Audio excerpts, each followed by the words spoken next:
ఎఫెసీయులకు రాసిన పత్రిక 2వ అధ్యాయం తిప్పుదాం పరిశుద్ధ గ్రంథాన్ని. Book of Ephesians chapter 2. Let us turn our books to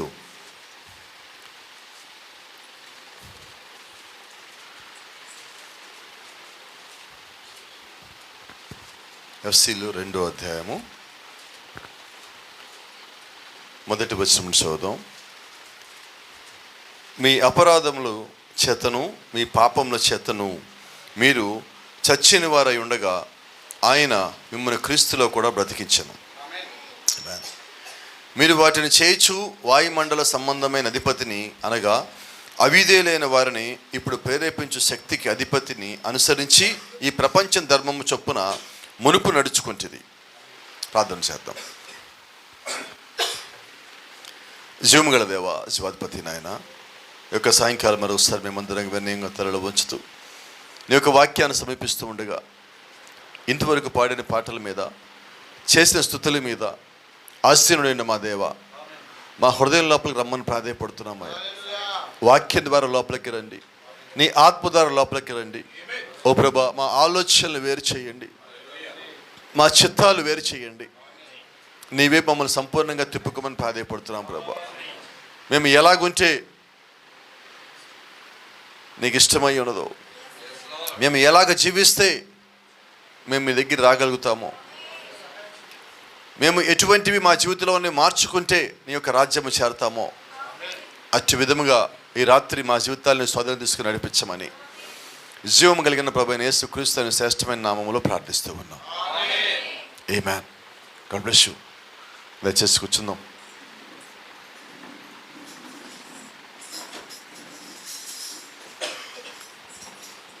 praise the lord. హల్లెలూయా. దేవుని నామానికి మహిమ, ఘనత, ప్రభావం కలుగును గాక.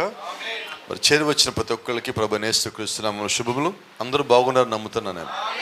బాగున్న వాళ్ళు వచ్చారా? Praise the lord. ఇక్కడ ఒక మాట ఉన్నది. ఎఫెసీయులు 2వ అధ్యాయం మొదట్లో నేను అంటున్నాడు, చెప్పడమ్మా.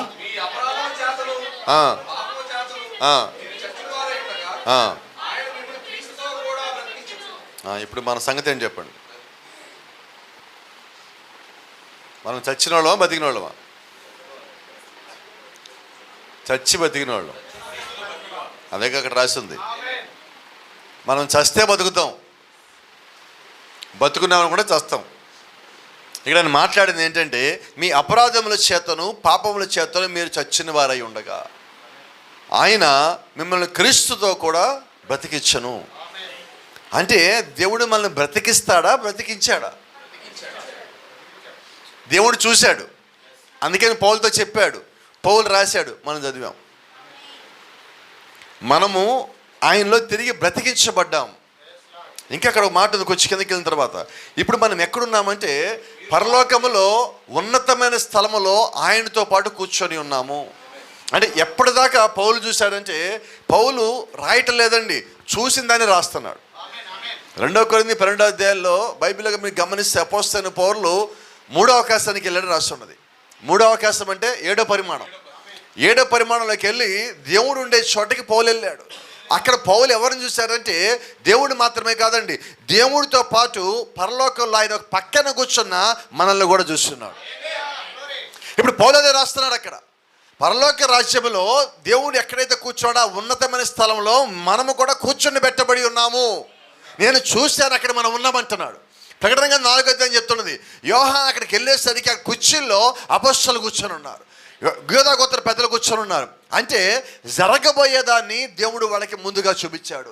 యోహానికి ముందుగా చూపించిన దేవుడు పౌలుకి ముందుగా చూపించిన దేవుడు ఈ రాత్రి నిజంగా నీవు కూడా ఆయనలో భాగం అయి ఉంటే, నీవు కూడా ఆయన చిత్తంలో అయి ఉంటే, ఆయన ఒక వాక్యంలో నీవు కూడా ఒక భాగము, ఒక లేఖనం అయి ఉంటే, అదే దేవుడు నీకు కూడా నీవు ఎవరో చూపిస్తున్నాడు, నీ భవిష్యత్తు చూపిస్తున్నాడు, నువ్వు ఎక్కడికి వెళ్ళబోదో చూపిస్తున్నాడు, నువ్వు ఎక్కడ ఉంటావో చూపిస్తున్నాడు, నువ్వు ఏ స్థలంలో కూర్చొని ఉన్నావో దేవునికి బయలుపరుస్తా ఉన్నాడు. Praise the lord. దేవుని నామానికి మహిమ. చూడండి, కరుణ సంపూర్ణమైన దేవుడు అన్న వర్తమానంలో ఒకసారి చచ్చిన మీరు ఎలాగూ ఆయన చే బ్రతికింపబడిరో అని దానిని అపోస్తలుడైన పౌలు మనకి స్పష్టంగా చూపిస్తున్నాడు. ఒకసారి చచ్చిపోయిన మనము ఎలాగ బ్రతికించగలం, ఎలాగ బ్రతకగలం. ఆమేన్. ప్రపంచ ధర్మం చొప్పు నడుచుకుంటమి, శరీర ఆశను బట్టి మనసు యొక్క కోరికలు నెరవేర్చుకుంటమి. ఈరోజు కూడా ఇంకా ఇది భూమి మీద ఉన్నది. నా శరీరానికి నచ్చింది, నా మనసుకి నచ్చింది, నాకు ఇష్టమైంది నేను చేస్తున్నా అంటే దాని ఒక అర్థం ఏంటంటే ఇంకా నువ్వు లోకంలో చచ్చిపోలా. అదేనా? నేను లోకంలో చచ్చిపోతే, నేను క్రీస్తులో బతుకుంటే నాకు నచ్చింది చేయను. ఏం చేస్తాను? నేను చస్తే దేవుడు చెప్పింది చేస్తా. నేను చావకపోతే నాకు నచ్చింది చేస్తా. నాకు నచ్చింది చేస్తానంటే అర్థం ఏంటంటే నేను ఇంకా లోకంలో ఉన్నా. నేను క్రైస్తవుల మధ్యలో ఉండొచ్చు, చర్చికి వెళ్ళొచ్చు, నేను ఆరాధన చేయొచ్చు, పాటలు పాడొచ్చు, వాక్యం కూడా చెప్పొచ్చు, అయినప్పటికీ నేను దేవుళ్ళు ఇంకా లేనట్టే. కారణం ఏంటి? లోకము నాలో చచ్చిపోలా. లోకము చావన్నప్పుడు నేను క్రీస్తులో ఎలాగ ఆయనతో పాటు కూర్చోగలుగుతానంటే లోకం నాలో ఉండగా నేను క్రీస్తులో ఉండలేను. నేను క్రీస్తులో ఉండగా లోకము గట్టిగా చెప్దామా ఉండదు. అలా ఉండదు, నాలో లేదు. ఉండదు కాదు, నాలో ఎప్పుడు లోకంలో నేను లేకపోతే నాలో లేదని చెప్తాం. ఇప్పుడు ఈరోజు లోకం నాలో ఉండద్దు, నేను లోకంలో ఉండద్దు. నేను ఎక్కడికి వెళ్ళి ఉన్నా దాని ప్రభావం నా మీద ఉండద్దు. నేను వాక్యం కింద, ఆత్మ కింద, ఆయన ఒక శక్తి కింద, ఆయన ఒక ప్రభావం కింద ఉన్నప్పుడు అదే నా మీద పనిచేయాలి, అదే నాలో పనిచేయాలి. ఆమేన్. ఇప్పుడు అపోస్తలుడైన పౌలు అంటున్నాడు, నేను క్రీస్తుకి ఖైదీని. ఎలా ఖైదీవి? ఆయన ఒక వాక్యాన్ని ఖైదీని, ఆయన ఒక మాటల ఖైదీని. నేను క్రీస్తుని దాటి పోలేను అంటే పౌలు ఎక్కడున్నాడంటే లోకంలో చచ్చిపోయాడు, క్రీస్తులో బతుకున్నాడు. అందుకే పౌలు అంటాడు, జీవించేది నేను కాదు అంటే. ఇప్పుడు పౌలు ఎక్కడ కూర్చున్నాడు? పరలోక స్థలములో. ఈరోజు మన సంగతి ఏంటి? మనము క్రీస్తులో ఉన్నామా? లోకానికి నువ్వు భయపడవు. మనం క్రీస్తులో ఉన్నామా? పరిస్థితులకు భయపడవు. మనం క్రీస్తులో ఉన్నామా? నీ ఆరోగ్యం అనారోగ్యం గురించి భయపడవు. నీకు ఆలోచన ఏం లేదు, నీకు భవిష్యత్తు గురించి ఆలోచన లేదు. ఎందుకంటే నీ భవిష్యత్తుని క్రీస్తు పట్టుకొని ఉన్నాడు. ఆయన నిన్ను పట్టుకొని ఉన్నాడు, నీ భవిష్యత్తు పట్టుకొని ఉన్నాడు. నువ్వు ఆయన్ని పట్టుకుంటే నువ్వు దేనికి భయపడాలి? ఇంకా నా గతం ఆయన తెలుసు, నా వర్తమానం ఆయన తెలుసు, నా భవిష్యత్తు ఆయన చూస్తున్నాడు. ఇప్పుడు పౌలు గారు వెళ్ళి చూసి వచ్చాడంటే దేవుడికి తెలీదా? దేవుడికి తెలుసండి. దేవుడు పౌలుకి అవకాశం ఇచ్చాడు, నువ్వు రా ఒకసారి వచ్చి చూడు. Praise the lord. రైట్. శరీర ఆశని బట్టి ప్రపంచ ధర్మము చొప్పున అందరూ ఏమనుకుంటారు? మొన్న ఒకసారి ఒక సహోదరుడు గొర్రెల కాపర్లకే ఎందుకని మన కొరకు రక్షకుడు పుట్టినాడని దూత తెలియజేస్తాడు వర్తమానము. ఒక సహోదరుడు అతను విన్నాడు, విని పైన వండర్ఫుల్ మెసేజ్ పాస్టర్ గారు పెట్టాడు. కింద దానికి కంటిన్యూషన్ ఒక కామెంట్ పెట్టాడు యూట్యూబ్లో. మరి ప్రపంచం అంతా క్రిస్మస్ చేస్తున్నాయి కదా, వాళ్ళు పిచ్చోళ్ళ పాస్టర్ గారు అని పెట్టాడు. ఇప్పుడు సమాధానం ఏం చెప్పాలి నేను? ప్రపంచ ధర్మానికి అనుసరిస్తే వాళ్ళు చెయ్యాలా, క్రీస్తుని వాక్యాన్ని అనుసరిస్తే వాళ్ళు పిచ్చోళ్ళే. సందేహం ఏముంది? అదే సమాధానం చెప్పినా నేను. సోదరుడా, మరి బైబిల్ లేదు, వాళ్ళు చేస్తారు కదా, వాళ్ళు మరి పిచ్చోళ్ళు అనాలా? ఏమన్నా నువ్వే నిర్ణయం చేయనా? దేవుడు ఏం చెప్పాడో నువ్వు క్రీస్తు ఖైదీవి అయితే అదే చేస్తావు, దానికి మించే విషయంలో. ఎందుకని? నువ్వు లోకానికి ఖైదీవి కాదు, ప్రపంచ ధర్మంతో నాకు సంబంధం లేదండి. నేను హిందూగా ఉన్నప్పుడు, నా భార్య కూడా ఈరోజు ఇక్కడ, మాకు ఒక ఆయన ఉన్నాడు, దారా సత్యనారాయణ శాస్త్రి అని గుంటూరులో, సిద్ధాంత ఆయన. ఆయన ఏం చెప్పాడు, పొద్దున్న నిద్ర లేవగానే తూర్పు దిక్కు నడవండి అన్నాడు. నడిచాం. అప్పుడు తూర్పు దిక్కు నడిచాం, ఇప్పుడు తూర్పు దిక్కు తిరిగాం. యోధా గోత్రం సింహం వైపు తిరిగాం. అక్కడ గోత్రం ఉంది, అది పోయి ఇప్పుడు స్తోత్రంలోకి వచ్చున్నాం. ఇమాన్ అంటే ఇక్కడ ఏంటంటే లోకపు ఆచారం అనమాట. అది పొద్దున్న లేవగానే తూర్పు దిక్కుగా నడిస్తే నీకు మంచి జరుగుద్ది. నాకు ఎట జరుగుతుంది చెప్పండి? తూర్పు ఏమి జరిగితే మీకు తెలియదు. మా ఇంట్లో మా డాడీ ట్యాబ్లెట్ వేసుకోవాలన్నా తూర్పు దిక్కున దిగి ట్యాబ్లెట్ వేసుకుంటాడు, లేకపోతే పని చేయదంటాడు. నేను అన్నేపులు తిరిగి వేసుకుంటా, పని చేస్తుంది. అంటే ఎలా ఉండదంటే ఇది మనకి ఆచారం, మన సంప్రదాయం, దీన్ని మనం పాటించాలా. అవన్నీ పాటిస్తే దేవుడు మనలో ఉండడే. అవన్నీ పాటించేద్దామా, దేవుడు ఉండకపోయినా పర్వాలేదా అంటే మనకేమంటామంటే ఇవన్నీ పాటిస్తా కానీ పాస్టర్ దేవుడు కూడా కావాలా. దేవుడు అంటాడు నువ్వు లోకంలో చస్తేనే నీ లోపలికి వస్తా అంటాడు. ఆయన రావాలంటే ఇవి చావాలా. ఈరోజు మనం వాటిని చంపటల్లా, మనం వాటిని పెంచి పోషిస్తున్నాం. పాత నిబంధనలో యెహోషువ కాలం అనుకుంటా, 5 రాజులు వీళ్ళ మీద దాడి చేశారు. యుద్ధం జరుగుతూ ఉన్నది. 5 రాజులు ఓడిపోయి ఏం చేశారంటే ఒక గుహలోకి పారిపోయి ఆ గుహ లోపలికి రాకుండా గుహ దగ్గర రాళ్ళు అడ్డు పెట్టుకున్నారు, లోపలికి ఎవరు రావద్దని. అయితే ఇజ్రాయెల్ రాజు అంటున్నాడు వాళ్ళు మళ్ళా తిరిగి వస్తారు ఎప్పటికన్నా, కాబట్టి వాళ్ళు ఏం చేయాలంటే మీరందరూ ఆ గుహని ముట్టడేసి ఆ రాళ్ళు మొత్తం తీసి వాళ్ళు బయటికి లాక్కొని వచ్చి వాళ్ళ తలలు తీసి ఆ కోట గుమ్మానికి ఏలాడి తీయండి అన్నారు. ఏమైనా అర్థమైందా మనకి? మనలో కొన్నిసార్లు బలహీనతలు ఏం చేస్తాయి అంటే మనం ప్రార్థిస్తున్నా గద్దిస్తున్నా అవి పారిపోయి గుహలోపలికి వెళ్ళి బయట అల్లడి పెట్టుకుని మేము చచ్చిపోయామంటే చచ్చిపోవాలి, అవి దాక్కున్నాయి. మళ్ళీ టైం వచ్చాక ఒక్కొక్క రాయి తీసుకొని మళ్ళా వచ్చి శక్తిని కోట తీసుకొని సైన్యాన్ని కోట తీసుకొని మళ్ళీ మన మీద దాడి చేస్తాయి. చూడండి, ప్రాఫెట్ ఒక మాట చెప్తున్నాడు, అపవాది యొక్క సైన్యం మనకు రోగాలు తెస్తాయి, దేవుని సైన్యం రోగాలు బాగొడతాయి అన్నాడు. అంటే అపవాది ఏం చేస్తున్నాడు ఇప్పుడు, వాడు సైన్యాన్ని పోగు చేసుకొని వచ్చి రోగాలు తీసుకొని వస్తున్నాడు. మనం ప్రార్థనలు చేసి ఆ రోగాలు బాగొడుతున్నాం. వాడి పని ఏంటి, మన మీదకి వ్యాధిని తేటం. మీరు చూడండి, కోవిడ్ పోయిందా ప్రపంచంలో? లేదు, అది తిరుగుతానే ఉంటుంది. తగ్గిందంతే, 5 రోజులు లోపల పోయారంతే, వాడు మళ్ళీ వస్తాడు.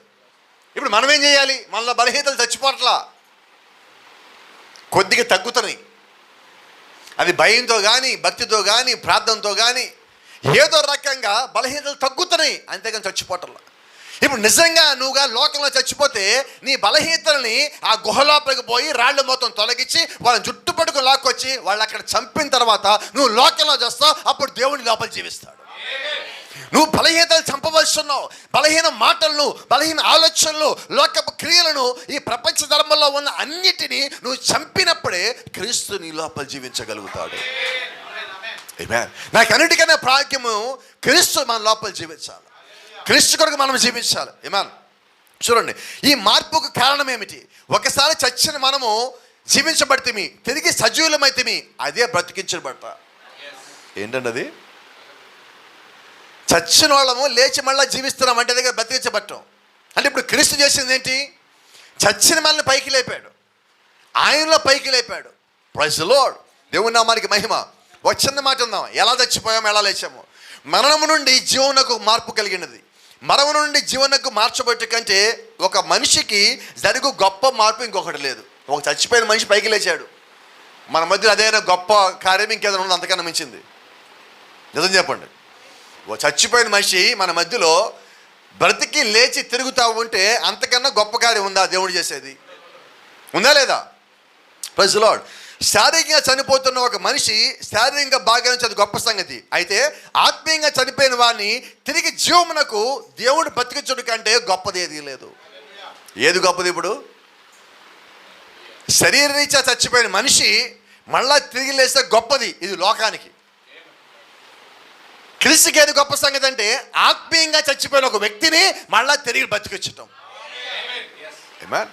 ఇప్పుడు నా దృష్టిలో గొప్పలు చూడనా, దేవుని దృష్టిలో గొప్పలు చూడనా? నువ్వు ఆత్మీయంగా మారితే పక్కడికి ప్రయోజనం లేదు. నువ్వు శారీరకంగా చనిపోయి బతికినప్పుడు పక్కడికి ప్రయోజనం ఉంటుంది. నువ్వు ఆత్మీయంగా చనిపోయి వెనక్కి తిరిగి వచ్చినప్పుడు నీ ఆత్మకి ప్రయోజనం ఉంటుంది. Praise the lord. అంటే ఇప్పుడు దేవుడు మనల్ని ఏం ఆశిస్తున్నాడంటే చచ్చిపోయిన మనల్ని బ్రతికిచ్చాడు. శరీరరీత్యా అంటలైన ఆత్మరీత్యా, ఆత్మీయమైన రీత్యా. పాత జీవితం చెడ్డది, మంచిది కానే కాదు. బైబిల్ అంటున్నట్టుగా గతకాలంలో మీరు చనిపోయేది, మీరు చచ్చిరి. అయితే అని అంటున్నాడు ఈ రాత్రి కూడా మనం చచ్చిన వాళ్ళగా ఉంటే బాగుంటుంది. ఎక్కడా? శరీరరీత్యా, లోకపరీత్యా, ప్రపంచ ధర్మ రీత్యా మనం చచ్చిన వారిగా ఉంటే ఆయన బతికిన వారమై ఉంటాం. ప్రైజ్ ది లార్డ్, దేవుని నామానికి మహిమ. చూడండి, ఆ విధంగా ఉండటకు మీరు అర్హులు. ఎందుకనగా మీరు పాపులు. మీరంటే ఇక్కడ మనమని. ఎవరం పాపులు? ఇప్పుడు నేను అంటే మనమని. కానీ దేవుడు కరుణా సంపన్నుడు. మనం చచ్చిపోయామని చెప్పి దేవుడు వదిలిపెట్టలా, మనం పాపులని దేవుడు వదిలిపెట్టలా, వీళ్ళు దరిద్రం చెప్పి దేవుడు వదిలిపెట్టేలా, వీళ్ళు ఇంతే వీళ్ళు మారని చెప్పి దేవుడు వదిలిపెట్టలా. దేవుడు కరుణా సంపన్నుడై ఉన్నాడు. ఇప్పుడు ఆయన విడిచిపెట్టట్లా. ఆయన కరుణ ఎవరి మీద చూపించాడంటే అంతా బాగా ఉన్నవాడి మీద చూపించట్లేదండి. అస్సలు బాగోవాడి మీద ఆయన ప్రేమ చూపిస్తున్నాడు, వాడి మీద జాలి చూపిస్తున్నాడు, వాడి మీద ఆయన కరుణ కొమ్మరిస్తున్నాడు, వాడి మీద కృప కొమ్మరిచ్చాడు, వాడి కొరకు రక్తం గాచాడు. వాడి పాపము తీసేసేదాకా దేవుడు వాడిని విడిచిపెట్టలేదు. వాడు అంటారా, వాడు ఎవడో కాదు, నేనే. ఆయన నా పాపము తీసేదాకా నన్ను విడిచిపెట్టలా, నాలో ఉన్న లోకం పోయేదాకా విడిచిపెట్టలా. కొడతానే ఉన్నాడు ఆయన, ఇంకా కొడతానే ఉన్నాడు. ఇంకా నాలో ఉండొచ్చు, ఇంకా నా లోపాలు ఉండొచ్చు, ఇంకా ఏదో లోక సంబంధించి ఎక్కడో అంటుకొని ఉండొచ్చు, అది కూడా పోయేదాకా దేవుడు కొడతానే వచ్చాడు. నన్ను అది విడిచిపెట్టిపోవాలా. ప్రజలో చూడండి, విత్తనము ఎట్లు చనిపోవాలనో ఈ రాత్రి ఒకసారి మనం మాట్లాడుకుందాం. ఒక విత్తనం చెట్టు ఎప్పుడు అవుతుంది? గట్టిగా చెప్పండి. విత్తనం చనిపోయాక. విత్తనం ఎప్పుడు చచ్చిపోతుంది? మట్టిలో పాతకం చచ్చిపోద్దా? ముందది కుళ్ళిపోవాలా. అంటే ఇప్పుడు మనము క్రీస్తులోకి రాగానే లోకంలో ఉన్న మొత్తం ఆ లోపల కుళ్ళిపోయి బయటికి పోవాలి. మనం క్రీస్తులో బ్రతకాలంటే, నువ్వు తిరిగి జీవించాలంటే లోకము ఎలాగైపోవాలంటే అది కుళ్ళిపోవాలా. మన దృష్టిలో ఎలా కనిపించాలి లోకం? మనకి ఒక కుళ్ళిపోయింది అలా కనిపించాలి, అప్పటికే దాన్ని అసహించుకునేది. అయితే అది కుళ్ళిపోయినప్పటికీ దేవుడు ఏం చేస్తాడు తెలుసా? దాని లోపల జీవాన్ని మాత్రం దాచిపెట్టించాడు. Praise the lord. ఒక చిన్న మాట మీకు జ్ఞాపకం చేస్తా. ఇక్కడున్న మీలో అందరికీ కూడా గోధుమ గింజ ఎలా ఉంటుందో తెలుసు. ఏ రంగులో ఉంటుంది? గోధుమ గింజని దాన్ని ఒక రాయి తీసుకొని నలగొట్టి పొడి చేయండి. దాని లోపల ఎక్కడన్నా జీవం ఉందా? ఆకుపచ్చ రంగు ఉన్నదా? దాని లోపల మొక్క ఉన్నదా? ఏమీ లేదు. ఇప్పుడు అదే గోధుమ గింజను తీసుకొచ్చి మట్టిలో పాతి పెట్టండి, చెప్పలే ఎవరు? ఎక్కడి నుంచి వచ్చింది చెప్పండి. అయితే ఇక్కడ మొట్టమొదటిగా పాతి పెట్టబడిన గోధుమ గింజ కుళ్ళిపోవాలి. అది కుళ్ళిపోయిన తర్వాత దాని లోపల ఉన్న విత్తనం మొత్తము చెడిపోయి పాడైపోయిన తర్వాత అది చచ్చిపోయే స్థితికి వెళ్ళిపోయింది. ఆ తర్వాత దేవుడు ప్రతి విత్తనంలో దాచిపెట్టబడిన జీవం ఏదైతే ఉందో అది బయటికి రావటం బిగిన్ అవుతుంది. అయితే గమనించండి, విత్తనం ఎప్పుడు చచ్చిపోయింది? పాతి పెట్టాక. అంటే విత్తనము చనిపోవాలంటే అది పాతి పెట్టబడాలి. ఎలా పాతి పెట్టబడింది? లోకము కనబడకుండా, లోకాన్ని చూడకుండా, దానికి ఏమీ కనబడదు. ఇప్పుడు అది ఎవరు నమ్మాలో తెలుసా? సూర్యుడి నుంచి వచ్చే వెలుగు ఒకటే దానికి వేడి కలిగిస్తుంది. ఆమేన్. ఎక్కడి నుంచి రావాలి వెలుగు? సూర్యుడి నుంచి. Praise the lord. సూర్యుడి నుంచి, సూర్యుడు ఉదయించిన తర్వాత ఆ వెలుగు భూమి మీద రావడానికి ఎంతసేపు పడుతుంది? 8 నిమిషాలు. సూర్యుడి నుంచి వచ్చిన వెలుగు భూమిని తాగడానికి 8 నిమిషాలు. అప్పుడు ఆ వేడి దీనికి తగిలాక ఇది తిరిగి జీవాన్ని పొందుకుంటే బిగిన్ అవుతుంది. ఆమేన్. ఈరోజు మనం ఎక్కడున్నామంటే మనం మొదటి దినంలో లేవండి, 8వ దినంలోకి వస్తున్నాం. అంటే తిరిగి బ్రతికే చోటకు వస్తున్నాం. అవునా? మన వారం ఎప్పటి నుంచి బిగిన్ అవుతుంది? ఏ వారంతో బిగిన్ అవుతుంది? వారం ఆదివారం. 8వ రోజు ఏమొస్తుంది? 1వ తారీఖు ఆదివారం వచ్చి 8వ రోజు ఏ వారం వస్తుంది? అది సంగతి. అంటే ఆదివారం వచ్చేప్పుడు ఎక్కడికి వచ్చాం? మొదటికి వచ్చాం. అంటే ఇప్పుడు చచ్చిపోతే ఎక్కడికి పోతాం? అంతకుముందు ఎక్కడున్నామో అక్కడికి పోతాం. అంతకుముందు ఎక్కడున్నాం? క్రీస్తులో ఉన్నాం. జగత పునాది కన్నా ముందుగా మనం ఆయనలో ఉన్నాం. ఎక్కడికి పోవాలి? ఆయన దగ్గరికి పోవాలి. అంటే నిజంగా నువ్వు వాక్యానుసారంగా ఉండి మనముగా చచ్చిపోయినట్లయితే లోకములో, లోక ఆశల్లో, మన సొంత ఆలోచనలో, సొంత ఉద్దేశంలో పూర్తిగా మన నుంచి నిర్మూలన అవ్వాలి. ఆమేన్. మనం కొద్దిసార్లు టాయిలెట్లు కానీ ఇళ్ళు కానీ కడుగుతాం, యాసిడ్ వేసి కడుగుతాం. ఎందుకంటారు? చెప్పండి గట్టిగా కొంచెం. అంతా హోటల్ మేనేజ్మెంట్ చాలామంది ఉన్నారు ఇక్కడ, ఎవరు చెప్పట్లేదు. ఎందుకు అడిగేది? అంతకు అడిగారు, మళ్ళీ వచ్చేది రాలేదా? మళ్ళీ ఏం చేశారు? మళ్ళా రాలేదా? మళ్ళా కడగలేదా? అది వస్తానే ఉంది. మన సంగతి ఏంది ఇప్పుడు చెప్పండి?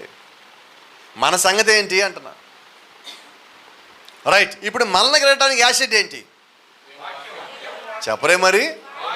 వాక్యము, ప్రార్థన. Praise the lord. ఈ రెండు మనము కలిగి ఉన్నప్పుడు మనము కడగబడతాము. ఎలా కడగబడాలంటే మీరు గమనించండి, అది చెడిపోయి పాడైపోయి అసహ్యంగా అనిపించింది కూడా యాసిడ్ పోసి కొద్దిసేపు వదిలిపెట్టి ఆ తర్వాత నీటితో కడిగినప్పుడు మొత్తం శుభ్రమైనది. అంతేనా? వాక్యంలో దాన్ని నానబెట్టి మీరు ప్రార్థనలో కాసేపు గడిపినప్పుడు లోపల ఉన్న చెత్త కూడా బయటికి పోతుంది. అయితే ఈరోజు మన సమయం లేదే, అందుకని అలాగే ఉండిపోతున్నాం. మనలో నుండి అవి కుళ్ళిపోవను స్థితికి మనం వచ్చినప్పుడే జీవకణము జీవించడం ఆరంభించను. మనలో ఉన్న లోకం చచ్చిపోయి కుళ్ళిపోతేనే జీవకణము జీవించడం బిగిన్ అవుతుంది. లోకం మనలో ఉండగా క్రీస్తు జీవించలేడు.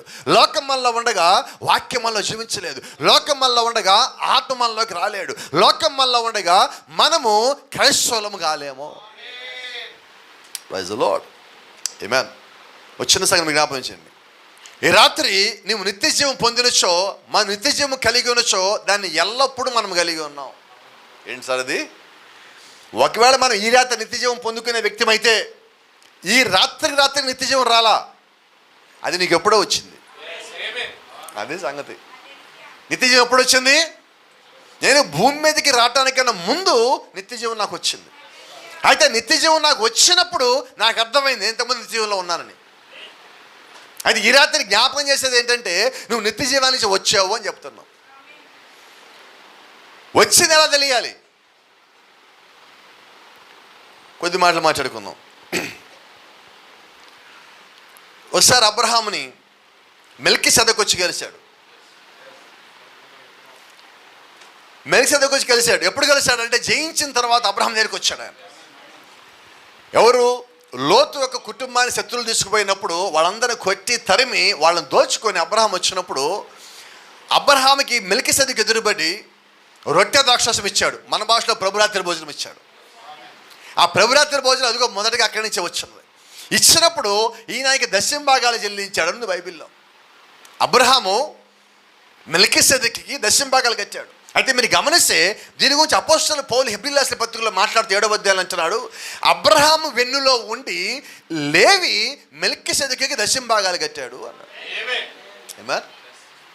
అబ్రహాముకి ఇంకా కుమారుడు లేడు. అబ్రహాము కుమారుడు పేరు ఇస్సాకు. ఇస్సాకు కుమారుల పేరు ఏశావు, యాకోబు. యాకోబు కుమారుల్లో ఒకడు లేవి. లేవి ఎక్కడున్నాడు? యాకోబులో ఉన్నాడు. యాకోబు ఇస్సాకులో ఉన్నాడు. ఇస్సాకు అబ్రహాం వెన్నులో ఉన్నాడు. ఇప్పుడు గమనించండి, లేవి ఎప్పుడున్నాడు? అబ్రహాము దశమ భాగాలు కడుతున్నప్పుడు లేవి కూడా కట్టాడు పౌలు గారు. అంటే 3 తరాల తర్వాత వచ్చేవాడు దేవుడికి ముందుగానే చెల్లించాడు అంటున్నాడు. అప్పుడు మన సంగతి ఏంటి అంటున్నాడు. మనం ఎప్పుడున్నట్టు దేవుళ్ళే ఇప్పుడు నిన్న మొన్నటోళ్ళం కాదండి. మనం ఊరికే చెప్పుకుంటున్నాం 15 ఏళ్ళు, 25 ఏళ్ళు, 30 ఏళ్ళు, 40 ఏళ్ళు అని. ఎన్నేళ్ళు మన వయసు ఎంత? 6000 సంవత్సరాలు నాకు తెలిసి. మీరు ఎంతేం రాసుకోండి. ఎంత? రేపు వస్తా జనాభా లెక్కలకి సమ్మర్లో. ఏం చెప్తారు? వయసు ఎంత? 6000 చెప్తే ఏమవుతుంది? అది ఆడు అంటాడు బయటికి వెళ్ళి, ఆ ఇంటే పోమాక అంటాడు. ఎందుకని? Praise the lord. దేవుని నామానికి మహిమ. ఆది యందు దేవుడు నిన్ను ఎరిగి ఉన్నాడు. అబ్రహాంలో ఉన్న లేవిని చూసిన దేవుడు క్రీస్తులో ఉన్న నన్ను నిన్ను చూడలేదా? అబ్రహాం ఒక మనిషిలో ఉన్నవాడినే దేవుడు 3వ తరం తర్వాత వచ్చే వ్యక్తిని చూసినప్పుడు క్రీస్తులో ఉన్నప్పుడు మనల్ని ఎన్ని తరాలు చూడాలంటే క్రీస్తు లోపలికి చచ్చిపోయి మళ్ళీ బతికి తిరిగి వచ్చే తరాలని దేవుడు చూడాలి. దేవుని నామానికి మహిమ. ఆది యందు దేవుడు తన ఆలోచనలు నిన్ను కలిగి ఉన్నప్పుడు నీవు ఇప్పుడు నీలో కలిగి ఉన్న నీ జీవము నీలోని ఒక భాగము. ఆమేన్. ఆ గింజ పాతి పెట్టబడినప్పుడు అది కుళ్ళిపోయిన తర్వాత దానిలో జీవం బయటకు వచ్చింది. జీవము జీవించడం బిగిన్ చేసింది. అంటే ఆ జీవాన్ని దేవుడు ముందుగానే చూస్తున్నాడు. ముందుగా దేవుడు దాచిపెట్టున్నాడు. Praise the lord. అలాగే ఈరోజు ఇక్కడ ఉన్న మనందరిలో కూడా దేవుడు ఆయన యొక్క జీవాన్ని మన లోపల పెట్టాడు, ఆయన యొక్క కణాన్ని మన లోపల పెట్టాడు, ఆయన యొక్క కృపను మన లోపల పెట్టాడు, ఆయన యొక్క రక్తాన్ని మన లోపల పెట్టాడు, ఆయన యొక్క ఆలోచనలో మనల్ని పెట్టుకున్నాడు. అవన్నీ ప్రైజ్ ది లార్డ్ మనకి దేవుడు బయలుపరుస్తూ ఉన్నాడు. ఎందుకు దేవుడు బయలుపరుస్తున్నాడు? నీవెవరో దేవుడు నీకు తెలియచేయాలి. Praise the lord. అప్పుడు దేవుడితో నీవు ఉండి ఉన్నావు. నీవు ఈ భూమి మీద శరీర సంబంధంగా రాకపోవడమే ఏమీ లేనప్పుడే దేవుడు నిన్ను చూసి ఉన్నాడు. నీలో ఉన్న గుణలక్షణములు దేవుడు చూసి ఉన్నాడు. నీ పేరు ఏమై ఉన్నో ఆయన ఎరిగి ఉన్నాడు. నీ జుట్టు ఏ రంగులో ఉంటుందో కూడా దేవుడు ఎరిగి ఉన్నాడు. ఎప్పుడు? అసలు నువ్వు భూమి మీద లేవి ఇంకా రాలా, దేవుడు చూశాడు లేవిని. నేను ఇంకా భూమి మీదకి రాలా, దేవుడు నన్ను చూస్తున్నాడు. నీవు కలిగి ఉండు జుట్టు యొక్క రంగును ఆయన ఎరుగును, నీ గురించి పూర్తిగా ఎరుగును. అయితే నీకు జరిగిన ఒకే ఒక్క సంగతి ఏంటంటే నువ్వు అప్పుడు పాపిగా ఉన్నావు. ఇప్పుడు పాపిగా ఉన్నప్పుడు దేవుడు అన్నీ చూసేశాడు. నిజమేనా? మళ్ళా చెప్తాను, కొంత చిన్న మాట చెప్తాను మీకు. గొంగళపురికి ఎలాగ ఉంటుంది చెప్పరా ఎవరు? ఎంత బాగుంటుంది గొంగళ పురుగు, చూడముచ్చటగా ఉంటుంది. అది ఎప్పుడు కనిపించినా గొంగళ పురుగుని తీసుకొని చేతిలో పెట్టుకోవాలనుకుంటాం, అవునా? ఎలాగుంటుంది దాన్ని చూడగానే? గొంగళ పురుగుని చూడగానే ప్రేమించే వాళ్ళు చెయ్యొద్దండి. ఒకవేళ గొంగళ పురుగు మన ఇంట్లోకి వస్తే మనల్ని ప్రేమించి దాన్ని ప్రేమని చంపుతాం, దాన్ని కూడా చంపుతాం. కానీ ఆశ్చర్యం ఏంటంటే ఎందుకు గొంగళ పురుగుని మనం చంపామంటే అది అసహ్యంగా ఉంటుంది. కానీ నిజం చెప్పనా, ఒక్కసారి మన స్వభావం కానీ ఆకారంలోకి వస్తే మనం గొంగళ పురుగుని అసహ్యంగా ఉంటాం. మన స్వభావం ఆకారంలోకి వస్తే, అవునా? ఇప్పుడు దేవుడు మనల్ని ఎంత అసహించుకోవాలి? మరి గొంగళ పురుగుని మనం అంత అసహించుకుంటే, అసహ్యమైన మనమే గొంగళ పురుగుని అంత అసహించుకుంటే, అంత గొప్ప కృపలో కరుణాసంపన్నుడు, కృపలో ఐశ్వర్యవంతుడు, మరి ఆయన మనల్ని ఎంత అసహించుకోవాలి? అది ఆశ్చర్యం ఏంటంటే ఆయన మనల్ని అసహించుకోవడానికి బదులుగా ఆయన మనం ప్రేమిస్తున్నాడు. అంటే మనకి ఏమాత్రం అర్హత లేదు, అయినప్పటికీ దేవుడు మనల్ని ప్రేమించాడు. ఆమేన్. దేవుని నామానికి మహిమ. నువ్వు ఒక చిన్న బాలునిగా లేక చిన్న బాలిగా అటు ఇటు తిరుగుచున్నప్పుడు, నువ్వు చిన్న తప్పు చిన్న పాపం ఏదో చేస్తూ ఉన్నప్పుడు, ఒక చిన్న పాపిగా ఉన్నప్పుడే ఆ తప్పుడు పనులు చేస్తూ ఉన్నప్పుడు లోపల నుంచి ఎవరో నీతో ఒక మాట అంటారు, నువ్వు చేసే తప్పు అని. అది చెప్పేది ఎవరో కాదు, నీలో ఉన్న దేవుడు యొక్క ఆత్మ ఆ చిన్న వయసు నుంచే నువ్వు వెళుతున్న మార్గం సరైనది కాదు అని నిన్ను హెచ్చరిస్తూ ఉన్నాడు. Praise the lord. దేవుని నామానికి మహిమ. అది నీకు గుర్తున్నదా? అది అప్పుడే నీలో ఉండిన చిన్న జీవరూపము. ఇక్కడ మనం ఉన్నాం. మనం చేసిన ప్రతి తప్పుకి, చేసేటప్పుడు, చేయటానికి ముందు, చేసిన తర్వాత నువ్వు చేసిన తప్పు అని చెప్పేది ఒక స్వరం లోపల ఉంటుంది మనకి. లేదంటే మన మనుషులం కాదు, ఉన్నది. అయితే ఉన్నదాన్ని మనం వింటామా అంటే చెప్పండి, వింటాం, చెయ్యం అంతే. వాక్యము వింటామైనవా, కానీ అది సంగతి. లోపల దేవుని స్వరం వింటామా లేదా, చేస్తామా, చెయ్యము. ఎందుకంటే మనకు కావాల్సిన ప్రపంచ ధర్మం ఒకటి ఉంటుంది, లోక ధర్మం. మనం ప్రతిదానికి ఏమంటాం తెలుసా? మరి నాకు అది ఏంటో, నాకు అది ఆ మిస్టరీ ఏంటో తెలియదు. అందరూ ఏమనుకుంటారు, ఎవరు ఏమనుకుంటారు చెప్పండి? నువ్వు పరలోకం పోయావు, ఎవడేమనుకుంటాడు? కోప్పడు మాకండి. పాతాళం పోయి ఎవడేమనుకుంటాడు? ఇంకెందుకు వాడు ఇక్కడ ఏమనుకుంటా, నాకెందుకు? వెళ్ళాల్సింది నేను ఎక్కడికి పోయినా వాడికి అనవసరం. అసలు ఆడి గురించి ఎందుకు ఆలోచించాలంటున్నా? ఒకవేళ ఆలోచిస్తే పాతాళం పోయేవాడు నువ్వు కూడా పరలోక రా అని చెప్పాలి. నేను అది ఒక్కడ ఆలోచన చేయాలి. ఏమని అనుకుంటాడు, ఏమనుకుంటాడు అంటున్నా. అమ్మో ఆదివారం అండి, చుట్టాలు ఇంటికి వస్తున్నారు, వాళ్ళు వదిలిపెట్టి చర్చికి వెళ్తే వినపడలా, అనుకోరు ఏమన్నా, ఏమనుకుంటారు వాళ్ళు? ఆదివారం చర్చికి పోకుండా నా ఆపితే వాళ్ళు దెయ్యం, వాళ్ళని చూసి నువ్వే అనుకోవాలి. దెయ్యమే అనుకుంటే నువ్వు ఎందుకు ఫీల్ అవ్వాలా? అంతే కదా. క్రీస్తు దగ్గర రాకుండా నేను ఆపేదేంటి? ఏమో చెప్పట్లేదు ఎవరు. దెయ్యమే, మామూలు దెయ్యం కాదు, పరిపూర్ణమైన దెయ్యం అది. పరిపూర్ణ మానవ స్వరూపం ఉన్నట్టే పరిపూర్ణ దెయ్యాలు కూడా ఉంటాయి కదా. వాక్యం దగ్గరికి పోనీయకుండా, సత్యం దగ్గరికి పోనీయకుండా, స్వస్థత దగ్గరికి పోనీయకుండా, దేవుడు యొక్క సన్నిధికి రానియకుండా, దేవుడు యొక్క ఆత్మని పొందుకోనీయకుండా, ఇక రావాల్సిన ఆశీర్వాదం రానియకుండా ఆపేది అన్నీ కూడా నా దృష్టిలో దెయ్యాలే. అంతేనా కదా? Praise the lord. ఆమేన్. అది అప్పుడే నీలో ఉండే చిన్న జీవరూపము అది నీ జ్ఞాపకం ఉండదా? అయితే పాపిగా ఉన్నప్పుడు, లోకంలో ఉన్నప్పుడు దేవుడిని ప్రేమించి నీ కొరకు సువార్తను పంపించాడు. ఎవడో వచ్చి ఒక సువార్త అందించాడు, ఎవడో వచ్చి వాక్యం అందించాడు, ఎవడో వచ్చి బైబిల్ ఇచ్చాడు, ఎవడో వచ్చి కొన్ని మాటలు చెప్పాడు, ఎవడో వచ్చి అయ్యా నువ్వు చర్చికి రా అన్నాడు. అది ఎవడో వచ్చి కాదు, దేవుడే నీ కొరకు నిన్ను ప్రేమించి, నీ గొంగళి పురుగు జీవితాన్ని ప్రేమించి, ఆ జీవితాన్ని మార్చుకోవటానికి ఆయన తన యొక్క వాక్యాన్ని నీ కొరకు పంపించున్నాడు, నా కొరకు పంపించున్నాడు, మన కొరకు పంపించున్నాడు. ప్రజలోడు బహుశా ఆ తర్వాత నువ్వు చర్చికి వెళ్ళి ఉందువు, వర్తమానం అందాక, సువార్త అందాక ఏంటో చూద్దాం పదా అని చర్చికి వచ్చాం. కానీ చర్చికి వచ్చి నీ కొత్తలు ఎలాగుంటాం? దూరంగా కూర్చొని, చివరిలో కూర్చొని, ఎవరు కనబడకుండా కూర్చొని, ఎవరితో మాట్లాడకుండా కూర్చొని, అలాగొచ్చి ఇలాగెళ్ళిపోయి చేతులు కలపకుండా, మాటలు కలపకుండా. Praise the lord. అంతేనా కదా? కొత్తగా చర్చిలోకి వచ్చి ఎక్కడ కూర్చోవాలా? ముందు లైన్లోకి వస్తారా? రారు.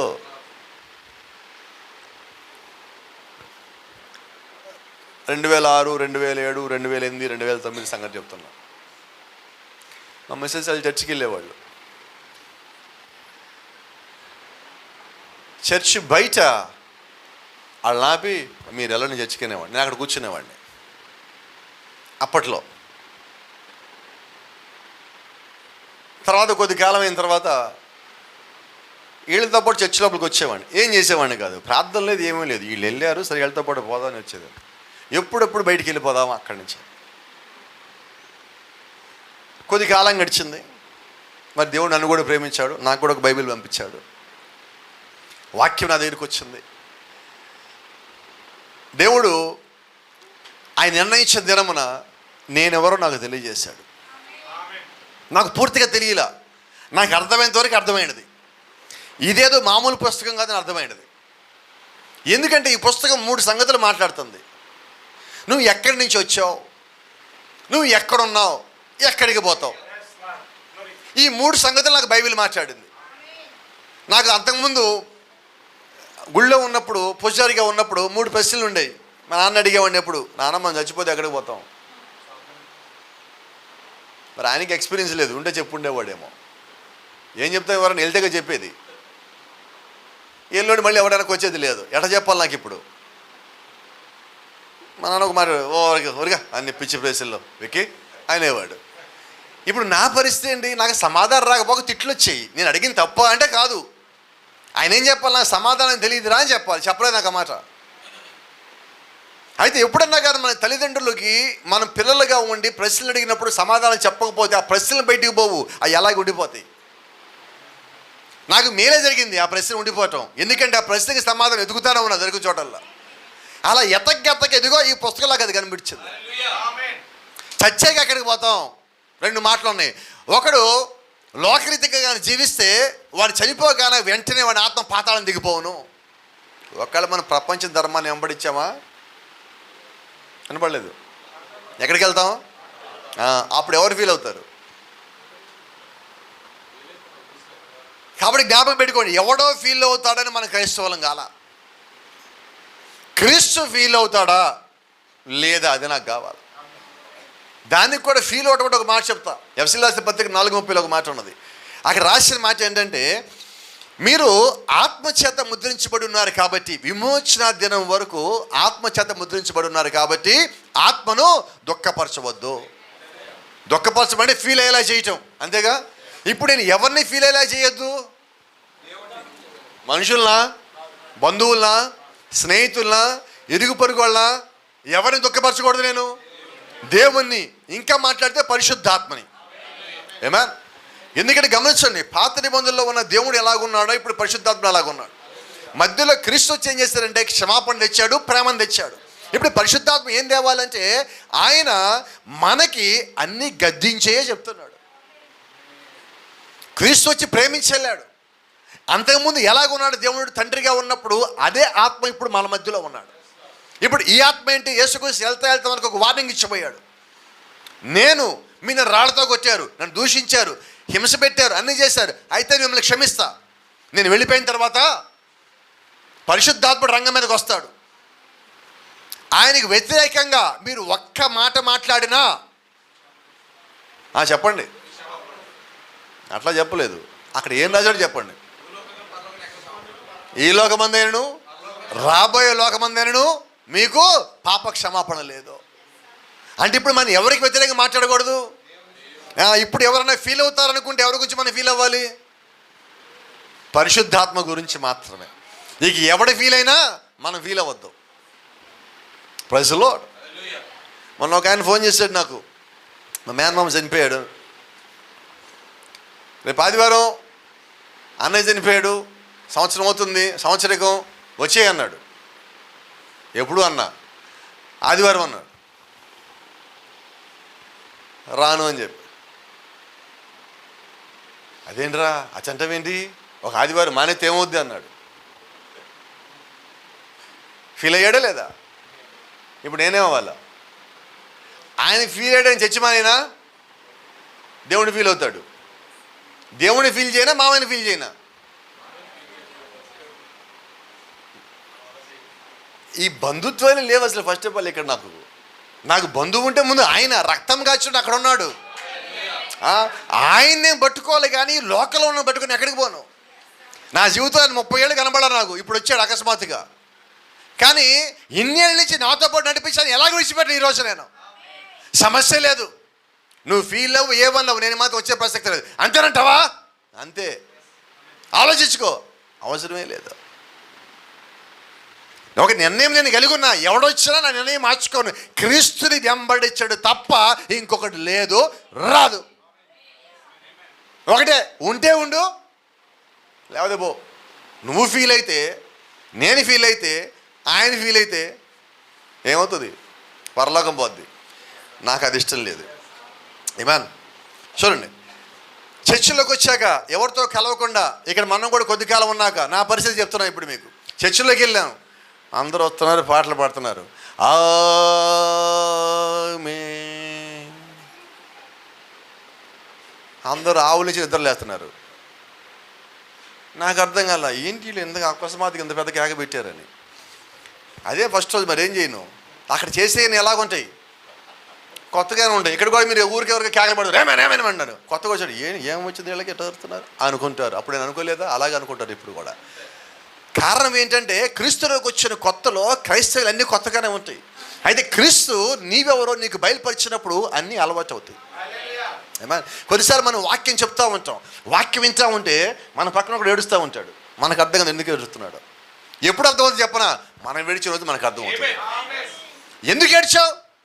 దేవుడు నాతో మాట్లాడాడు, ఆత్మ నాతో మాట్లాడింది, దేవుడు నన్ను గద్దించాడు, నా జీవితం జరిగిన మాట దేవుడు నాకు మళ్ళా కళ్ళమును చూపిస్తున్నాడు. కాబట్టి ఆ మాటలను గద్దించాడు, సరి చేస్తాను. కాబట్టి దేవుడు నా కోసమే ఈ పూట మాట్లాడుతాడు. నువ్వు ఎప్పుడైతే గ్రహించావో అప్పుడు నీ కళ్ళలో చీళ్ళు వస్తుంది. నేను చేసిన తప్పో పాపే దేవుడు నాకు గుర్తు చేస్తున్నప్పుడు అప్పుడు నా కళ్ళలో చీళ్ళు వస్తాయి. అవి కేవలం నీళ్లు మాత్రమే కాదండి, నేను కలిగి ఉన్న ఒప్పుకోలై ఉన్నది, నేను కలిగి ఉన్న ప్రాయశ్చిత్తమై ఉన్నది, పశ్చాత్తాపమై ఉన్నది. ఆ ప్రాయశ్చిత్తాన్ని పట్టుకున్నాను కాబట్టి నా లోపలికి పశ్చాత్తాపం వచ్చింది. అది ఒప్పుదల నేను వచ్చాను కాబట్టి నాలోంచి కన్నీరు రూపంలో ఆ పశ్చాత్తాపం బయటకు వస్తా ఉంది. ఇది ఎవరికి తెలుస్తుంది? అది అనుభూతి చెందినోడు తెలుస్తుంది. ఆ తప్పో పాపం కళ్ళ ముందు కనిపించినప్పుడు, దేవుడు యొక్క గద్దించినప్పుడు, నా స్థానం నాకు తెలిసినప్పుడు, అయ్యో నేను ఎంత తప్పు చేశా, నేను దేవుడి కుమారుని కదా, నేను దేవుడి కుమార్తెను కదా, ఇది నేను చేయవలసింది కాదు, కానీ పొరపాటు ఆ రోజు అవసరమో యాదృచ్ఛికమో అనుకోకుండా నేను చేస్తున్నాను, అది చేయకుండా ఉండాల్సిందని ఎప్పుడైతే నీ మనస్సు వాక్యం వినేటప్పుడు గద్దించిందో అప్పుడు నీకు తెలియకుండా కళ్ళలోంచి బయటకు వచ్చే ఆ కన్నీరు నీ తరపున నీవు కలిగి ఉన్న పశ్చాత్తాపమై ఉన్నది. ఎక్కడి నుంచి వచ్చింది ఇప్పుడు పశ్చాత్తాపం? లోపల నుంచే. ఎందుకంటే ఒప్పుదల కలిగేది లోపల, బయటేమీ కలగదు. ఒప్పుదల లోపలికి వచ్చింది, ఆ ఒప్పుదలని ఒప్పించింది. ఇప్పుడు నువ్వేం చేస్తావంటే ఎమ్మటి ఒక నిర్ణయం తీసుకుంటావు. ఏ నిర్ణయమో తెలుసా? నేను ఇక అది చెయ్యను, నేను దాని జోలికి పోను, అది నాకు అసహ్యంగా ఉన్నది, ఆ జీవితం నాకు వద్దు. అప్పుడు నేను లోకంలో చచ్చిపోయినట్టు. నేను దాన్ని ప్రేమించినప్పుడు కాదు, నేను దాన్ని అసహించుకున్నప్పుడు అప్పుడు నేను చచ్చిపోయినట్టు. వాక్యానికి సంబంధించింది కాకుండా మరి ఏదైనా లోపలికి వచ్చినప్పుడు అది నా దృష్టిలో వ్యర్థమైనది. Praise the lord. చూడండి, ఇక్కడ ఏమి జరుగుతుందో నీకు తెలియని స్థితి, కానీ కొద్ది కాలానికి దేవుడు నీవెవరో నీకు తెలియజేస్తాడు.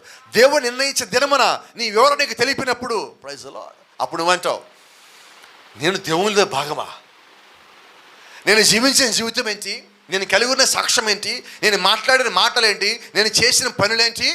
కానీ ఈరోజు దేవుడు అంటున్నాడు, నువ్వు నాలో భాగము అంటున్నాడు. ఆయన అంత మాత్రమల్లా ఆయన ఇంకో మాట అన్నాడు, మీరు నా కుమారులు కుమార్తెలు అన్నాడు. ఆయన అంత మాత్రమల్లా ఆయన ఇంకో మాట అన్నాడు, ఎవరొద్దకైతే వాక్యం వచ్చునో వారు దైవములై ఉన్నారు. ఇప్పుడు దేవుడు మనల్ని ఏమంటున్నాడు అంటే, ఇప్పుడు మనం ఎటువంటి స్థితిలో నుంచి వచ్చాము, దేవుడు మనల్ని ఎలా చూస్తున్నాడు? ఆయన దృష్టిలో మనమేమో దైవాలం, కానీ మనం చెప్పరే, ఎవరు గట్టిగా చెప్పండి, వినబడలేదు విక్కి, ఎవరు మనం? గట్టిగా, అది సంగతి. వాస్తవం చెప్పనా, మనం దెయ్యాలంటే దెయ్యాలు ఫీల్ అవుతాయి. నాకు ఎప్పటికీ అర్థం కాదు, అటు పక్కన చీకటిగా ఉంది, చెట్లు ఉన్నాయి, బిల్డింగ్ కొంచెం కూలిపోయినట్టుగా ఉంది, అటు పక్క పోమాక అక్కడ దెయ్యం ఉంది అంటే చాలామంది అటు పక్కకు పోరు. ఎందుకు? దెయ్యం అంటే ఏమొస్తుంది? భయం వస్తుంది. అంతేనా? నీకు రహస్యం చెప్పనా, అక్కడుంది ఒకటే దెయ్యం, మళ్ళీ ఎన్ని ఉన్నాయి? 7. చదివారా బైబిలు? ఎన్ని ఉన్నాయి దెయ్యాలు? 7. ఇప్పుడు 7 దెయ్యాలు చూసి ఒక్క దెయ్యం భయపడుతుందా? ఒక్క దెయ్యం చూసి 7 దెయ్యాలు భయపడాలా? అక్కడ కూడా యాక్టింగే. అవునా? ఎవరెవరికి భయపడాలా? అర్థమవుతుందా? మనలోంచి ఇవి పోవాలా. అసూయ, ద్వేషము, కోపము, పోటీ, అశుభ్రం, ఏంటి ఇవన్నీ? దెయ్యాలు. ఎక్కడున్నాయి అయ్యి? మన ఇళ్లలోనే, మనలోనే, బయట ఎక్కడా లేవయ్యి, లోపల లోపలే జరుగుతున్నాయి. ఇప్పుడు వాటిని మనం పోగొట్టుకోవాలి. కోపడు మాకడం ఇక్కడ వాళ్ళు ఎవరు దయచేసి నా మీద. పాస్టర్ గారు వస్తున్నారు చెప్పకుండా మన ఇంటికి, ఏం చేద్దాం? ఇప్పుడు వచ్చేసారు, గుమ్మం తిరిగిపోయారు, లాస్ట్ మన లైన్లోకి వచ్చేసారు, ఏం చేయాలి ఇప్పుడు?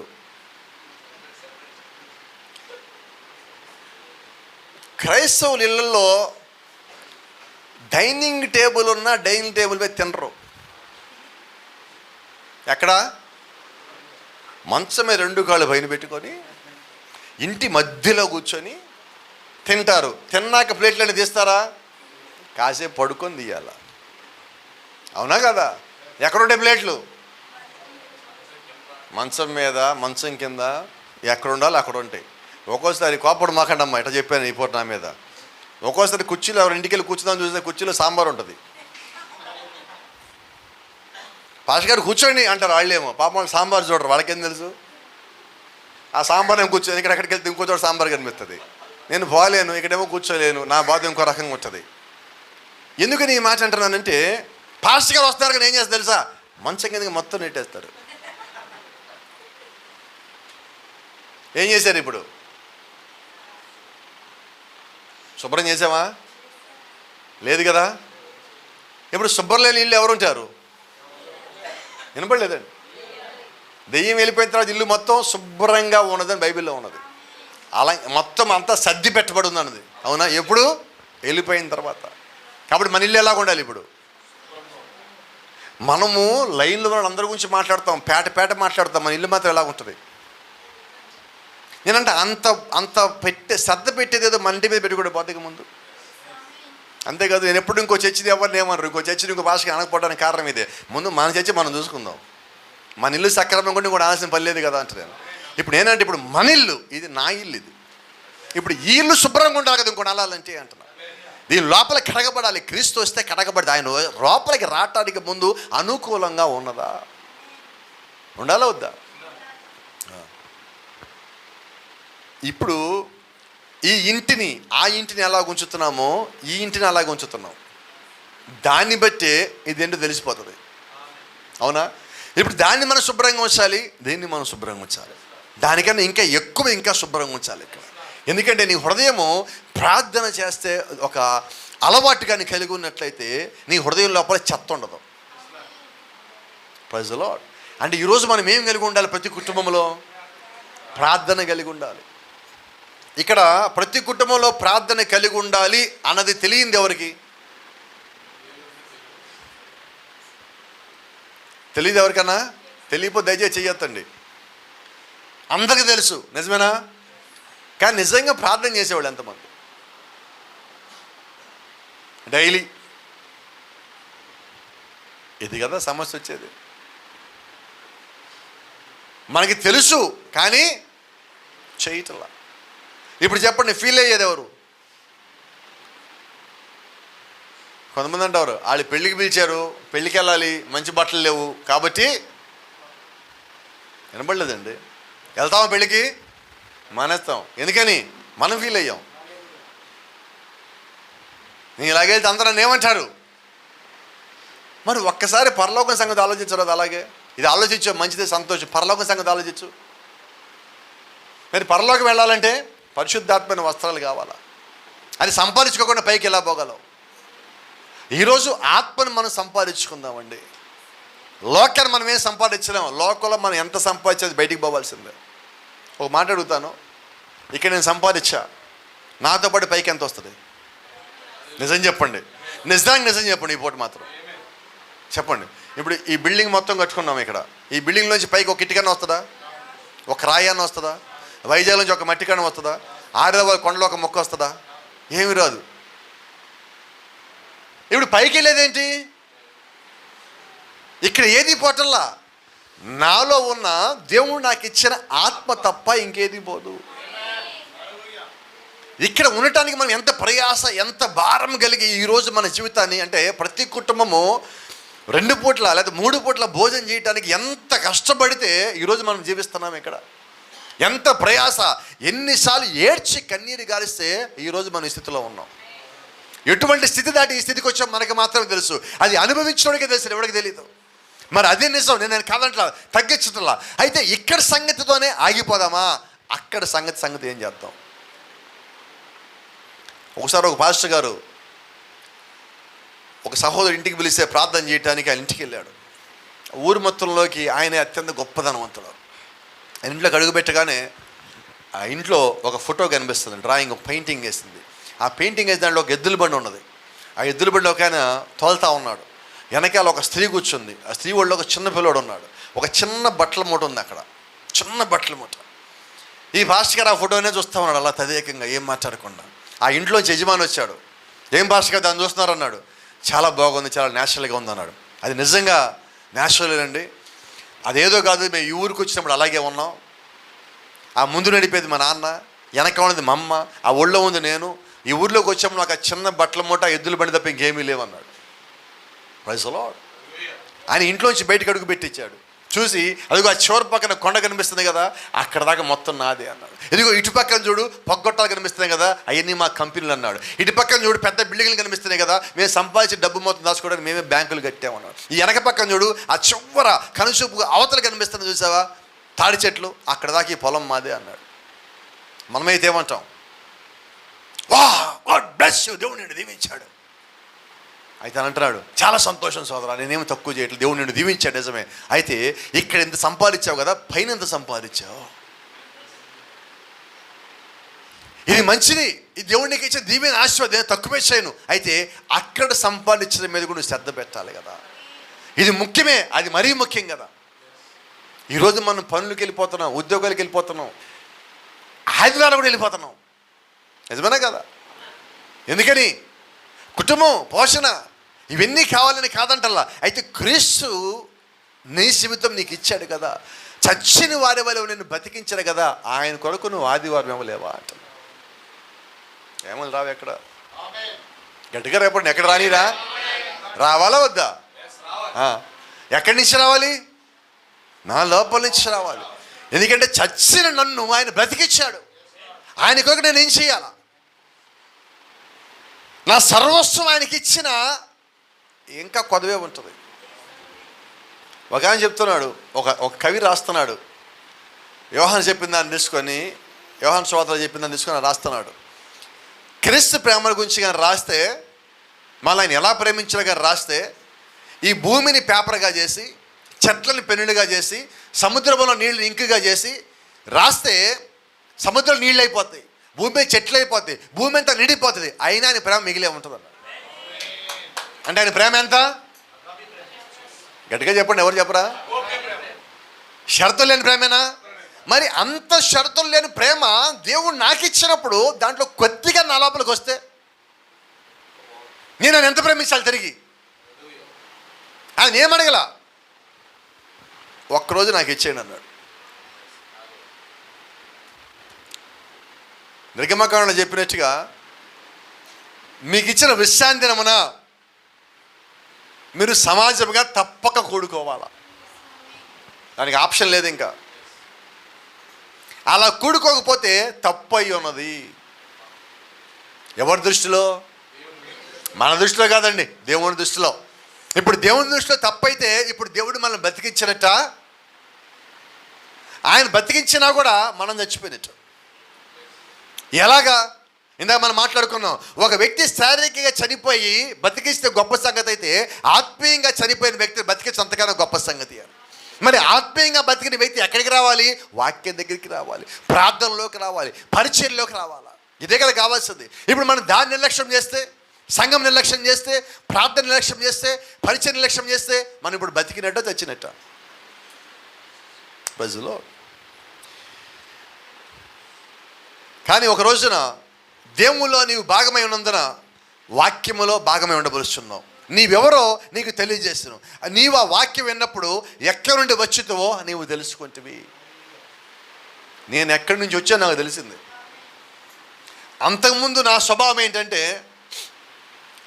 ఇంట్లో ఉండగా నేను నా గదిలోకి వెళ్తే గదిలోనే ఉండే స్వభావం, బయటకు వచ్చేది లేదు. ఇల్లు దాటి బయటికి పోవడానికి కానీ వేరే ఊరు పోవడానికి నాకు ఎంత మాత్రం ఇష్టం ఉండదు. ఇప్పుడు చెప్పండి,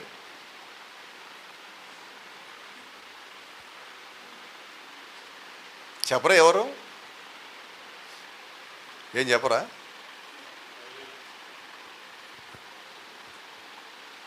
అసలు మీలో ఎవరైనా కానీ ఇంట్లో వంటనిస్తున్నారా?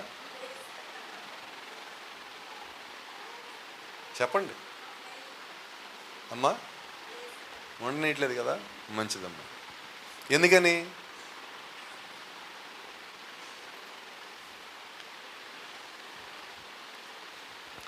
మా బాధ ఏంటంటే, చచ్చిపోయిన మనల్ని దేవుడు బతికించాడు కదా, అలా బతికిన వాళ్ళకి మీరు బతుకున్నారని గురి చేయడానికి వస్తున్నాను నేను ఇక్కడికి. మీరు చచ్చిపోలేదు, నువ్వు బతుకున్నావు ఆత్మీయంగా, ఇంకా నీ లోపల జీవం ఉన్నది, నువ్వు లోకస్తుడు కాదు అని చెప్పడానికి ఇక్కడికి వస్తున్నావు. ఆశ్చర్యం చెప్పనా, నేను చచ్చిపోలేదని బతికానంటాను నాకు ఎవడని చెప్పాలా? వినబడలేదండి. ఎస్సా నోనా? ఎస్సానా? చెప్పండి ఎవరు? మనం చచ్చాం బతికామా? చచ్చాం బ్రతికాం. ఇప్పుడు మనకి ఎవడని చెప్పాలా సంగతి అంటున్నా? చెప్పాల్సిన అవసరం లేదు కదా. గట్టిగా చెప్పండి, అవసరం లేదని చెయ్యొస్తాను ఒకసారి. నేను చచ్చాను కానీ బ్రతికాను, ఇది నాకు ఎవరు చెప్పాల్సిన అవసరం లేదన్నాడు చెయ్యొద్దండి. ఎవరితో చెయ్యి? ఇది ఆరులో ఒక కొండోళ్ళు మామూలు కాదండి, వీళ్ళు ఉంటారు అట్లాగా. వీళ్ళ సంగతి ఏంటంటే, మీరు అనుకునే నా దాకా వినపడితే ఇక్కడ దాకా మేము చచ్చాము, మేము బ్రతికాము, ఆ సంగతి మాకు తెలిసంటే మీరు రానంటారు కదా మళ్ళీ. అందుకని వినపడదా నాకు? మీ గుండెలకు దూరంగా ఉన్నాను కానీ గుండె చెప్పులకు దగ్గరగానే ఉన్నా, జాగ్రత్త. మామూలు మీరు పసులోడ్ అదొక సంగతి. నీవు దేవుని యొక్క వాక్యం విన్నప్పుడు ఎక్కడి నుండి వచ్చుతో నీవు తెలుసుకుంటువి. నీ పుట్టుక యొక్క మర్మము, నీ జీవితం యొక్క మరణము, నీ మరణం యొక్క మర్మమును తెలుసుకున్నావు. అంత మాత్రమే కాదు, మరణము తర్వాత నీ జీవితం ఏంటో నువ్వు తెలుసుకున్నావు. ఎలాగా? వాక్యములోంచి దేవుడు నువ్వు మాట్లాడిన దాన్ని బట్టి. Praise the lord. సత్యం అనగా ఏంటో నువ్వు తెలుసుకున్నావు. ఏంటి సత్యం అంటే, నీ వాక్యమే సత్యమై ఉన్నది. Praise the lord. ఇప్పుడు అప్పుడు ఎల్లప్పుడూ కూడా దేవునిలో ఉన్న ఆ బీజము లేకపోతే కణము, ఆ జీవము దేవుడు నీ లోపలే ఉంచాడు. అది నా లోపల ఉన్నది అని నాకు తెలిసిన తర్వాత నేను ఆ జీవాన్ని జాగ్రత్తగా ఉంచుకుంటాను. Praise the lord. మీరు గమనించండి, ఇప్పుడు కాలం మారింది. ఇప్పుడు ఏ కాలం వచ్చింది? చలికాలం. చలికాలం వచ్చాక ఈ కాలం కొంచెం ముందుకెళ్ళాక ఇప్పుడు వచ్చే కాలము ఆకులు మొత్తం ఏమవుతుంది? చెట్లకి రాలిపోతాయి. మీరు గమనిస్తే చెట్టు చూసి మొత్తం ఎండిపోయిన చెట్టులాగా ఉంటుంది. ఎండాకాలం చెట్లు ఎట్లా ఉంటాయి? ఆకు ఉండదు, ఏముండదు. ఇక్కడి నుంచి మీరు రాలి మొత్తం ఎండాకాలం పడికి ఏమి కనబడవు. కానీ మీరు గమనించలేదు, ఒక్కసారి వర్షం పడగానే వినబడలేదు. మరి చెట్టు ఎలా ఉంది? ఎండిపోయింది. చెట్టు అయిపోయింది అంటున్నాం. అయితే ఆ పొలం యొక్క యజమాని ఏమంటాడంటే అది చచ్చిపోలేదు అంటాడు. ఎందుకంటే యజమాని తెలుసు అది చచ్చిందో లేదో. ఇప్పుడు మన యజమాని ఎవరు? ప్రభువైన యేసుక్రీస్తు. లోకం దృష్టిలో మనం ఎండిపోయిన వాళ్ళలాగా ఉండొచ్చు, రాలిపోయిన వాళ్ళు ఉండొచ్చు, మనలో వాళ్ళకి ఏమాత్రం జీవం కనపడకపోవచ్చు, ఏ ఆశ కనపడకపోవచ్చు, ఫలములు కనపడకపోవచ్చు. అయితే లోకం దృష్టిలో ఒక ఎండిపోయిన వ్యక్తివి, పాడైపోయిన వ్యక్తివి, చెడిపోయిన వ్యక్తివి, నాశనం అవటానికి, మరణించడానికి రెడీగా ఉన్న వ్యక్తివి. అయితే క్రీస్తు విషయంలో నీ లోపల ఇంకా జీవం దాచిపెట్టబడి ఉన్నది.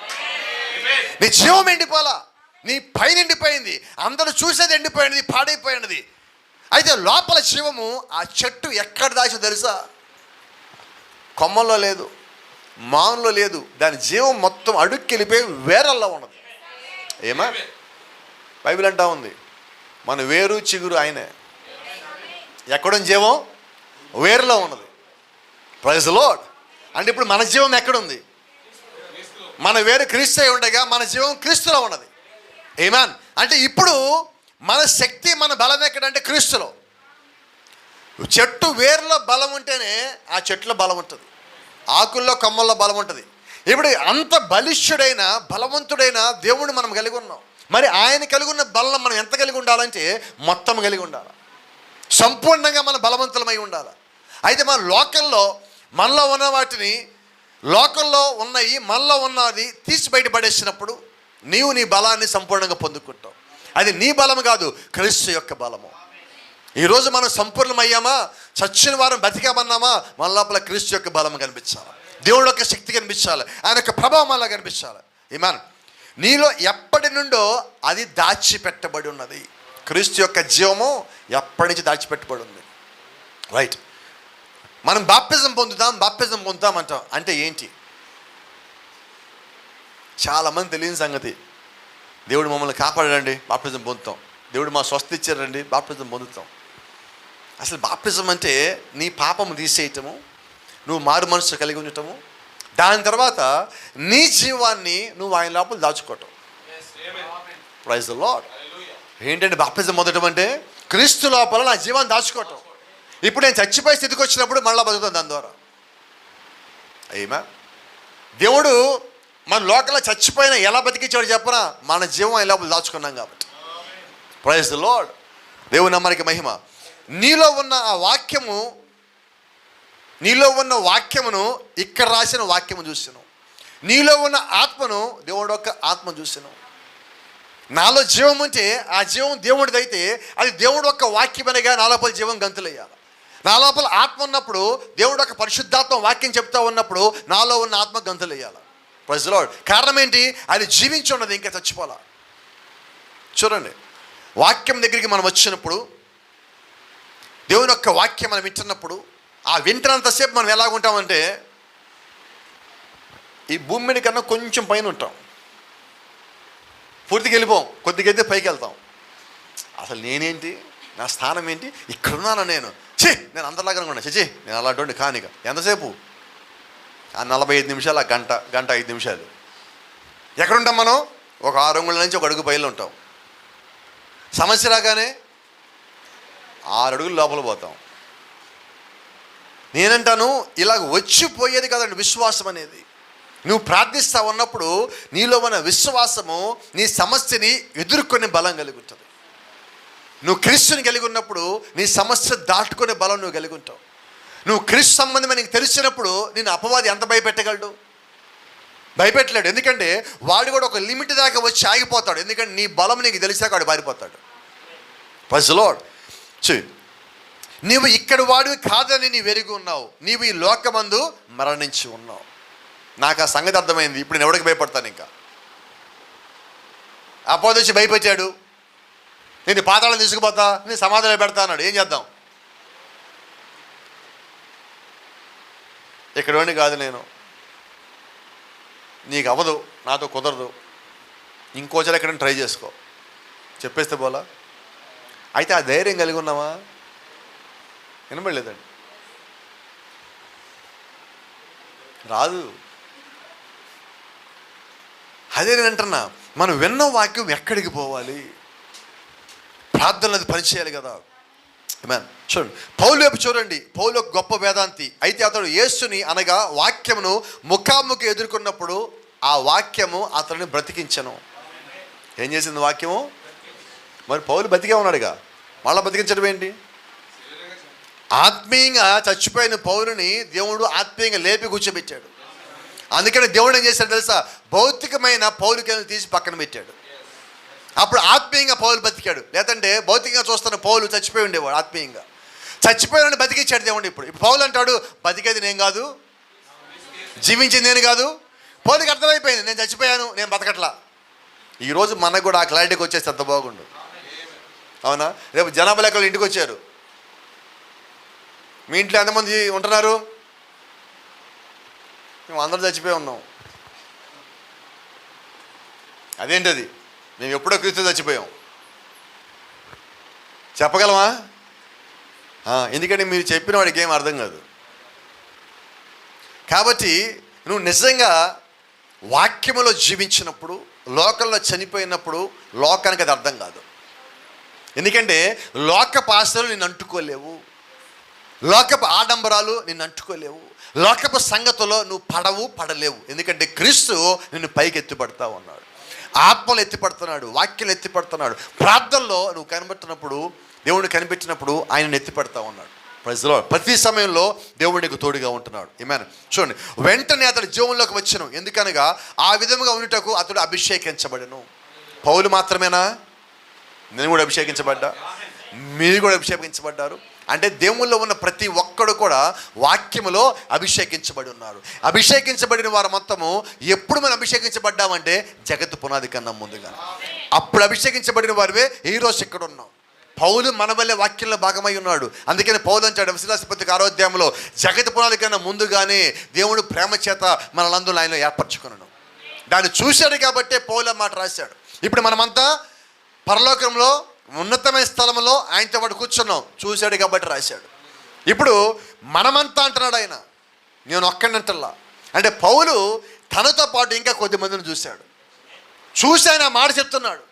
ఇప్పుడు దాని మానంగా నమ్మితే, ఒకవేళ మనము కూడా అటువంటి జీవితాలు కానీ కలిగి ఉంటే, పౌలు దేవుణ్ణి ఎరగక ముందు ఒక రకమైన వ్యక్తి, దేవుణ్ణి ఎరిగాక మారిన వ్యక్తి.